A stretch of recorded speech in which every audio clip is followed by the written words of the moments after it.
Today, if you ask our youth to give you statistics about their favorite NFL player, they'll tell you everything about them. Ask them about a famous celebrity, they'll tell you their birthday, where they live, how many kids they have. Ask them about the Rasul sallallahu alayhi wasallam, and they probably couldn't tell you what his children's names were and what his wives' names were.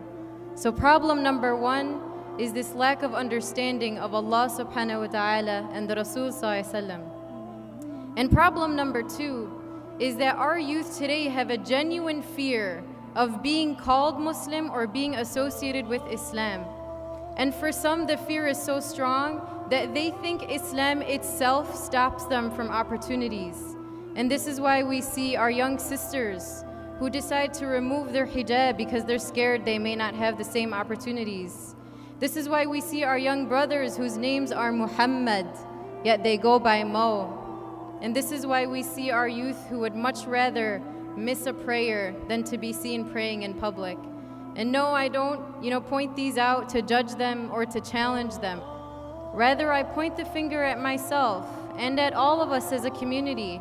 And I ask us, what have we done to support our youth so that these are not the outcomes?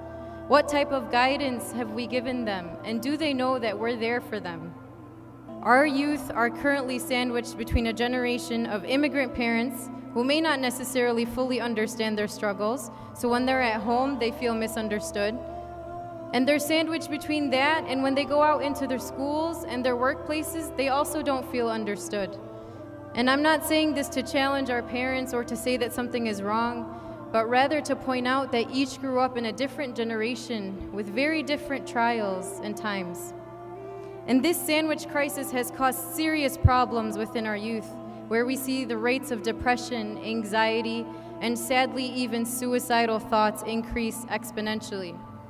That we are a people who were honored by Allah through our Islam. It is not about wealth, it's not about looking beautiful, it's not about having power and having fame. Rather, it's Islam itself that brings us that honor. And so I carry this message myself and I share it with my brothers and sisters. Let's recognize this izzah, this honor that Allah subhanahu wa ta'ala gave us, and let that be the guiding principle within our life.